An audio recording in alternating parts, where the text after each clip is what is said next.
quand la tristesse arrive, je sais tu es là, toujours près de moi.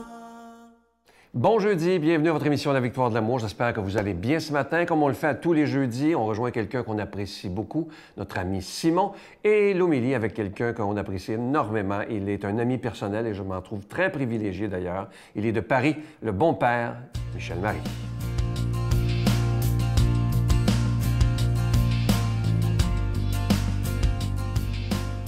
Bonjour tout le monde. Aujourd'hui, nous allons réfléchir ensemble sur cette petite phrase du credo qui dit « Le troisième jour est ressuscité des morts ». Je crois que Jésus est vraiment ressuscité des morts. Vous savez, des fois, on entend dire des gens « Ah, il n'y a jamais personne qui est revenu de l'autre côté pour nous dire qu'est-ce qu'il y avait ». Eh bien, c'est faux. Justement, il y a quelqu'un qui l'a fait. C'est Jésus. Jésus est vraiment mort et il est revenu. Et il nous a dit justement qu'est-ce qu'il y avait de l'autre côté. Il y a Dieu, ce Dieu d'amour. Eh bien, dans le credo, on dit que c'est le troisième jour. Pourquoi le troisième jour? Est-ce que c'est important de croire que c'est le troisième jour qu'il est ressuscité des morts? Eh bien, entre autres, c'est parce que 3 jours, c'est un temps qui est ni trop long ni trop court. Si Jésus était, par exemple, ressuscité juste une seconde après sa mort, on aurait pu penser qu'il n'était pas vraiment mort. On n'aurait pas vu la différence entre les deux. Si, à l'inverse, il était ressuscité des années plus tard, qu'est-ce qui serait arrivé? Peut-être qu'on aurait pensé que ce n'est pas tout à fait la même personne, ou encore ses disciples se seraient découragés à force d'attendre de voir si la promesse allait se réaliser. 3 jours, c'est donc juste assez long pour être certain qu'il était vraiment mort, puis pour ne pas se décourager, puis voir l'accomplissement de ses promesses. Promesses que Jésus avait lui-même fait à ses disciples. Par exemple, il avait dit « Le Fils de l'homme est livré aux mains des hommes, ils le tueront, et 3 jours après sa mort, il ressuscitera. » Jésus parlait de lui-même. Ou encore, si vous vous souvenez dans l'Évangile de Jean, il a dit « Détruisez ce sanctuaire et en 3 jours, je le relèverai. » Et il y a aussi le signe de Jonas. Jonas qui est resté 3 jours dans le ventre de la baleine. Eh bien, c'était une image de Jésus qui est resté 3 jours au tombeau. Alors, saint Paul nous dit que si le Christ n'est pas ressuscité, alors notre foi est sans valeur. Pourquoi? C'est très important. D'abord parce que la résurrection, je dirais, elle authentifie tout ce que Jésus nous a dit. Elle nous prouve que Jésus, ce n'était pas juste un illuminé, mais qu'il était vraiment Dieu, que toutes ses paroles étaient vraies, que c'était des paroles de Dieu.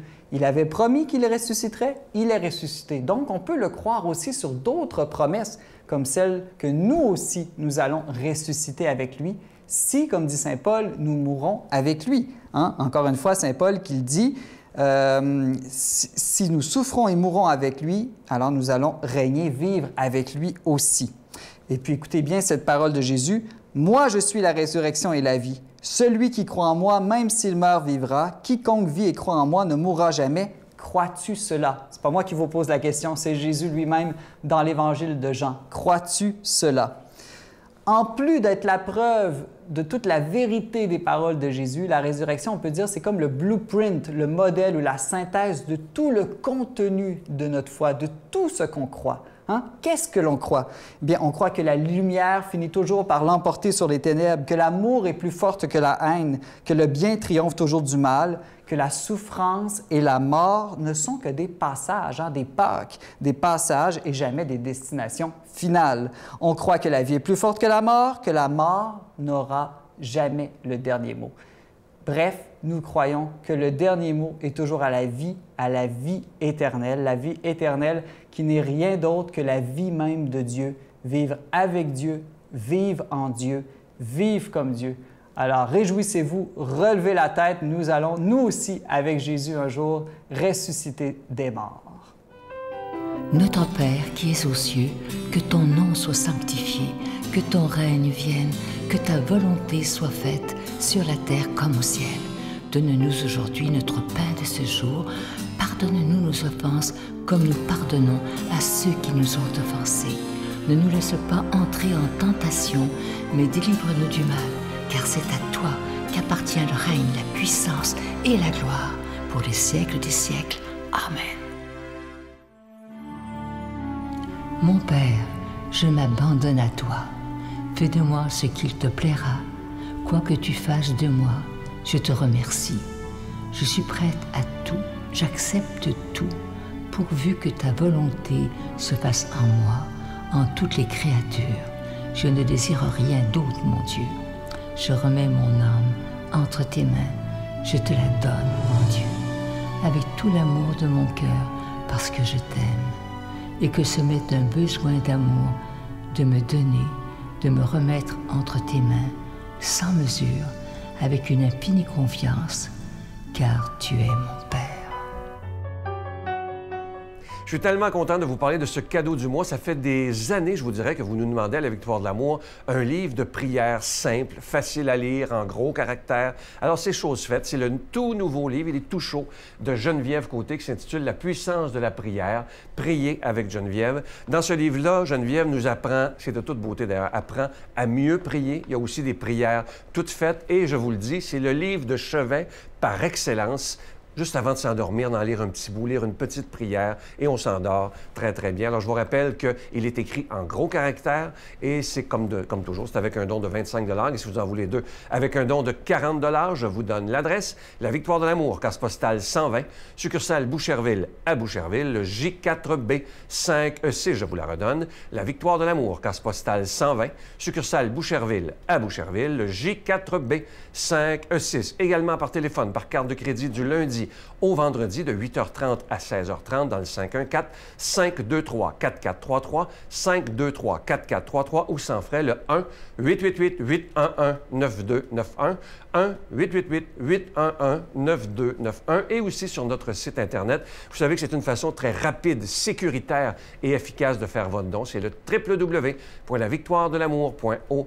Alors, je vous rappelle ce cadeau du mois. Vous ne trouverez ce livre-là jamais dans les librairies. Alors, il s'agit de la puissance de la prière, prier avec Geneviève. Et je vous rappelle que c'est avec un don de 25 $. Et si vous en voulez deux, avec un don de 40 $. Merci de tout mon cœur de ce que vous ferez pour la Victoire de l'amour en ce mois de juin 2021.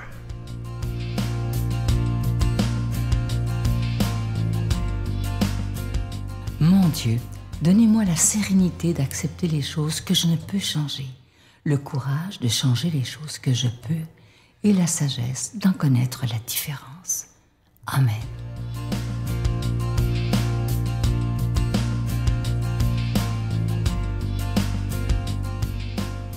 Chers amis, si vous saviez comme je suis heureux de vous retrouver chaque semaine et de lire avec vous aujourd'hui un passage de l'Évangile selon saint Matthieu. En ce temps-là, Jésus disait à ses disciples, « Lorsque vous priez, ne rabâchez pas comme les païens. Ils s'imaginent qu'à force de paroles, ils seront exaucés. Ne les imitez donc pas, car votre Père sait de quoi vous avez besoin, avant même que vous l'ayez demandé. Vous donc priez ainsi, Notre Père qui es aux cieux, que ton nom soit sanctifié, que ton règne vienne, que ta volonté soit faite, sur la terre comme au ciel. Donne-nous aujourd'hui notre pain de ce jour, remets-nous nos dettes, comme nous-mêmes nous remettons leurs dettes à nos débiteurs, et ne nous laisse pas entrer en tentation, mais délivre-nous du mal.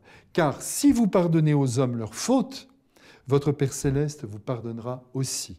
Mais si vous ne pardonnez pas aux hommes, votre Père non plus ne pardonnera pas vos fautes. Mes frères bien-aimés, si nous avions vécu auprès du Christ il y a 2000 ans de cela en Israël, sans nul doute, nous n'aurions pas manqué de poser la même question que les apôtres lui ont posée. « Seigneur, apprends-nous à prier. » Car, il faut bien l'avouer, nous sommes comme le pélican du poème de Baudelaire qui marche de travers quand il est sur le sol. Mais oui, nous avons beaucoup de mal à prier. Et de ce fait, eh bien, nous prions peu.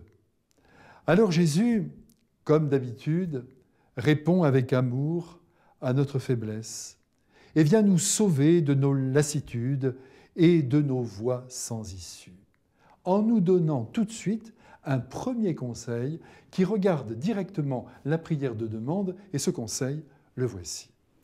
Ne rabâchez pas comme les païens. Et pourtant, ce qui est curieux, c'est que ailleurs dans l'Évangile, il nous dit qu'à force de tambouriner à la porte du ciel, on obtient des grâces. Alors, comment dépasser cette apparente contradiction ? Eh bien, en distinguant les buts que Jésus poursuit à travers ces deux enseignements. Dans celui d'aujourd'hui, il veut surtout nous faire comprendre que Dieu notre Père sait ce qu'il nous faut. Il sait ce dont nous avons besoin et qu'il ne manque jamais de nous donner toutes les grâces nécessaires à notre vie pour vivre dans la belle lumière de Dieu. Maintenant, attention, si l'on tambourine à la porte du ciel, on peut en effet obtenir ce que l'on attend. C'est la fameuse histoire, je pense que vous vous en souvenez, de la veuve importune qui cogne à la porte du juge, vous vous souvenez, et qui finit par obtenir ce qu'elle attend, ce qu'elle demande. Mais nous aujourd'hui, avec cette page d'Évangile, retenons surtout que Dieu est un Père en or qui veille sur nous, bien au-delà de nos appels. Mettons-nous ça dans la tête. Et puis je veux affirmer avec force que la prière, c'est d'abord un contact d'amour, un contact gratuit avec Dieu, avec son Fils, avec Marie. Ce n'est pas un moyen pour obtenir les cadeaux du ciel. La prière, c'est un moyen d'aimer le Père et de vivre en sa présence. C'est d'ailleurs dans cette lumière que nous aimons ceux qui nous sont chers. Quand l'amour est parfait, on n'attend rien d'eux. On les aime parce qu'on les aime, un point c'est tout. On ne les aime pas parce qu'ils nous aident, parce que, je ne sais pas, moi, ils nous donnent de l'argent, parce qu'ils nous soutiennent. Non, l'amour maternel et paternel, en principe, nous enseigne cela. Le fils ou la fille sont peut-être décevants, ils ont peut-être combiné je ne sais quelle horreur, et malgré tout, l'amour ne s'éteint pas dans le cœur d'un père et d'une mère. Du moins le véritable amour, et c'est ainsi aussi que Jésus nous aime. Et c'est donc en priant aux merveilles que l'on peut percevoir l'amour de Dieu pour nous et recevoir ses consolations. J'ajoute toutefois que le Christ est touché quand on lui parle des autres, quand il voit notre amour qui s'inquiète et qui se fait prière. Ceci dit, je vais à présent vous proposer de faire une petite expérience que je vis moi-même depuis assez longtemps. Je la dois, cette expérience, à saint Louis-Marie Grignon de Montfort, qui invite la liberté humaine à tout donner à Marie. Tout notre être et même nos prières. Vous vous dépossédez donc de tout et vous la laissez diriger votre vie comme elle l'entend. Attention, attention, parce que c'est difficile et c'est très éprouvant, car vous ne pouvez alors plus rien demander. Je ne vous dis pas de faire cela jusqu'à votre mort, mais d'essayer au moins pendant quelques jours. Et vous allez voir devant vous les miracles fleurir. Devant vous et en vous. Aujourd'hui, par pitié, n'oublions pas que Dieu notre Père sait ce dont nous avons besoin. C'est la leçon de ce jour. Et il nous accorde juste ce qu'il nous faut et au bon moment. Alors, c'est clair, n'est-ce pas? Vous me le promettez, ne rabâchons plus, obéissons au Christ et laissons-le faire selon son bon plaisir. Regardez, déjà, il nous bénit tous. C'est pas beau ça? Avec le Père et leur esprit commun. Ainsi soit-il. Je vous salue Marie, pleine de grâce. Le Seigneur est avec vous. Vous êtes bénie entre toutes les femmes, et Jésus, le fruit de vos entrailles, est béni. Sainte Marie, Mère de Dieu, priez pour nous pauvres pécheurs, maintenant et à l'heure de notre mort. Amen. Je vous rappelle, c'est important parce qu'il y a des gens qui ne l'ont pas compris, que vous pouvez revoir les émissions de télévision, autant ceux du matin que du dimanche, sur notre site Internet. C'est gratuit. Vous pouvez revoir toutes les émissions, même celles de plusieurs années passées, ou celles du jour, évidemment. Alors, c'est le www.lavictoiredelamour.org. Et quand vous descendez sur le site, là, vous pouvez faire des recherches. Un exemple, vous voulez voir une entrevue avec, je ne sais pas qui, là, peu importe, vous tapez son nom et pouf! L'émission va apparaître et je pense qu'on a pour 5, 6, 7 ans d'archives. Alors, allez voir ça. Bye-bye, à demain. Honnêtement, on ne court pas plus. Je vous le dis, non? là, je ne cours pas plus que les parents dont les deux travaillent et ont 2 enfants. Continue ta route et ne laisse pas le moindre doute s'installer chez toi. Tu tomberas, mais à chaque faux pas, je serai là. Continue ta route, l'avenir c'est toi. Et tous ceux qui doutent, ne les écoute pas.